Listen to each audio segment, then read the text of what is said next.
जय हिंद बच्चों। क्वेश्चन है, go through the figure and select the option out of A to D. देखते हैं, यहाँ पर दो डीएनए के बारे में दे रखा है।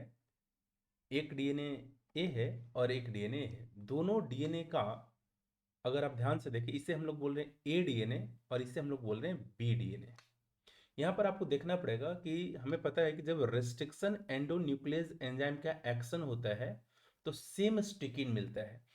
ये जो स्टिकिन प्रोवाइड किया है ये कौन प्रोवाइड करेगा? तो ये वेक्टर जिसके साथ हमें जोड़ना है। ठीक है, तो ये क्या हो जाएगा? ये फॉरेन डीएनए हो जाएगा। यानी जो दोनों डीएनए है, एक फॉरेन डीएनए हो जाएगा और एक वेक्टर डीएनए हो जाएगा।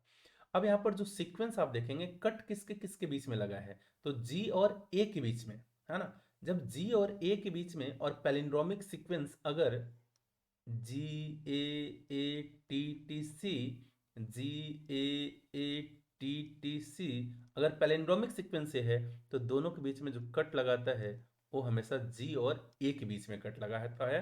और इस एंजाइम का नाम क्या होता है? Eco R1। यानी यहाँ पर एंजाइम जो काम कर रहा है, रेस्ट्रिक्शन एंजाइम, ये कौन है? इको R1 है। देखते हैं, ए डीएनए क्या है? तो वेक्टर है, चारों ऑप्शन में वेक्टर है। बी डीएनए क्या है? फॉरेन डीएनए है। Enzyme recognising palindrome, actually DNA ligase जोड़ने का काम करता है। इको R1, यही स्टेटमेंट सही है। एक्सोन्यूक्लियस नहीं, डीएनए लाइगेज नहीं। यानी यहाँ पर बी ऑप्शन हमें बिल्कुल सही होता हुआ दिखाई दे रहा है। लेकिन फिर भी आगे बढ़ते हैं। Enzyme joining the sticky and, जो स्टिकी एंड को जोड़ता है उस एंजाइम का नाम होता है डीएनए लाइगेज, है ना। और इसका फंक्शन ये है लाइगेशन करना, ligation of DNA fragment, ligation of DNA fragments, ligation of DNA fragments, यानी डीएनए लाइगेज।